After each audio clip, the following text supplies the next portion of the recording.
What's going on, everybody? I'm just about to hit the gym. Hit the gym. I'm still trying to keep up with my New Year's resolution to stay healthy and exercise and all that stuff. Anyway, I thought this was a good opportunity to teach you another bit of slang. And today's slang is hit.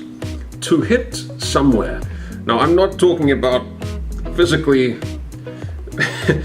hitting somebody. It is a very casual way to say you're going somewhere, hitting somewhere. So in this case, I'm gonna hit the gym, but you could hit the bank, you could hit the shops, you could hit the sales as well if there's a sale going on, you could hit school, you could hit many places, right?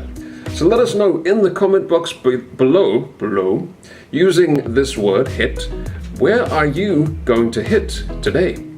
And I will talk to you next time. Bye-bye.